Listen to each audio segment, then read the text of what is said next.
పెట్టుబడుల పేరుతో అమాయకుల్ని మోసం చేసి 150 కోట్ల వరకు వసూలు చేసిన స్కామ్ గురించి మనం నిన్ననే చెప్పుకున్నాం. అయితే ఈ కేసులో మంగ్లీనే ప్రధాన నిందితురాలని ఆరోపణలు రావడం, అటువైపు బాధితులు కూడా మంగ్లీనే నిందితురాలని చెప్పడంతో ఈ వివాదం ముదిరింది. అయితే ఈ కేసును సీరియస్ గా తీసుకున్న ప్రభుత్వం ఇప్పటికే ఈ కేసును సిఐడికి అప్పగించింది. మంగ్లీని విచారిస్తేనే అసలు విషయాలు బయటపడతాయని అంతా అనుకున్నారు. ఈలోపు ఈ కేసులో కీలక సూత్రధారైన రమావత్ మధు ఎట్టకేలకు పోలీసులకు దొరికిపోయాడు. సో ఇప్పుడు ఇతన్ని విచారిస్తేనే ఈ స్కామ్ వెనుక నిజంగా మంగ్లీ ఉందో లేదో తెలుస్తుంది. మరి ఏం జరుగుతుందో చూడాలి.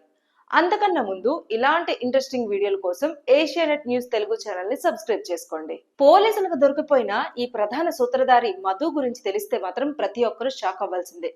ఎట్లా బురిడి కొట్టించాడంటే మనం ఊహించలేం. అమాయకుల్ని టార్గెట్ చేసుకొని వాళ్ళ నుంచి కోట్ల రూపాయల డబ్బులు వసూలు చేసి ఇప్పుడు బోర్డు తిప్పేశాడు. సో ఈ 150 కోట్ల స్కామ్ లో ఎవరైతే ఇద్దరు గురించి మనం చెప్పుకుంటున్నామో మంగ్లీ, రమావత్ మధు ఉన్నారో, ఈ రమావత్ మధు ఇలాంటి స్కామ్లు ఎన్నో చేసినట్లు పోలీసులు గుర్తించారు. మొదట ఈ సంగారెడ్డిలో శుభక్షేత్ర వెంచర్ పేరుతో దాదాపు 33 మంది నుంచి 6,58,00,000 డబ్బులు వసూలు చేసినట్లు పోలీసులు గుర్తించారు. రమావత్ మధుతో పాటు రమావత్ సక్రు, బండి శివకుమార్ ఈ ముగ్గురు కలిసి ఒక పెట్టుబడి పథకం ప్రారంభిస్తున్నట్లు చాలా మందికి ప్రచారం చేశారు.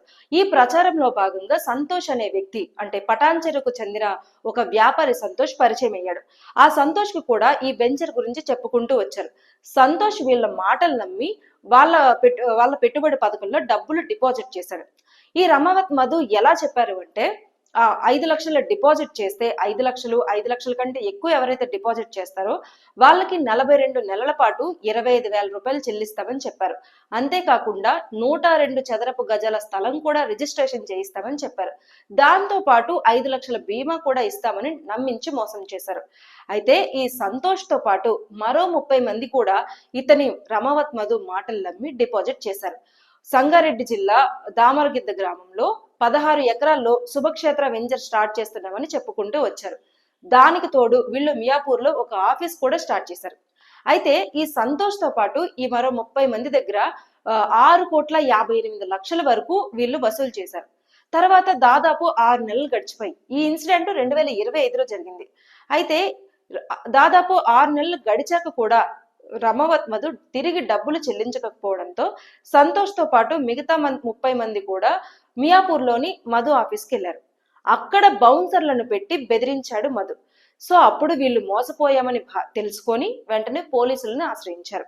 అయితే ఇప్పుడు పంజగుట్ట పోలీస్ స్టేషన్ లో లాయర్ సుబ్బారావు కూడా ఇలాంటి పెట్టుబడుల పథకం పేరుతో డబ్బులు వసూలు చేసి మోసం చేశారని చేసిన ఫిర్యాదులోన రమావత్ మధు, మంగ్లీ నిందితులుగా ఉన్నట్లు పోలీసులు గుర్తించారు. అయితే పెట్టుబడుల పేరుతో 100 నుంచి 150 మంది వద్ద 10 నుంచి 150 కోట్ల వరకు వసూలు చేశారని సుబ్బారావు పంజాగుట్ట పోలీస్ స్టేషన్ లో ఫిర్యాదు చేయడంతో ఈ మధుతో పాటు మంగ్లీ మరికొంతమంది పైన పోలీసులు కేసు నమోదు చేశారు. సో ఈ కేసులో కూడా రమావత్ మధునే కీలక సూత్రధారిగా పోలీసులు గుర్తించారు.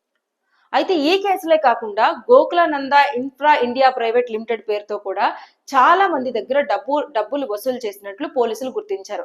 ఆ కేసులో కూడా రమావత్ మధుతో పాటు మరికొంతమంది అంటే 9 మంది పైన పోలీసులు కేసు నమోదు చేశారు. సో ఇన్ని కేసుల్లో రమావత్ మధు కీలక సూత్రధారిగా ఉన్నాడు. ఇప్పటికే రమావత్ మధు పోలీసులకు దొరికిపోయాడు కాబట్టి మధును విచారిస్తేనే అసలు వాస్తవాలు బయటపడతాయి.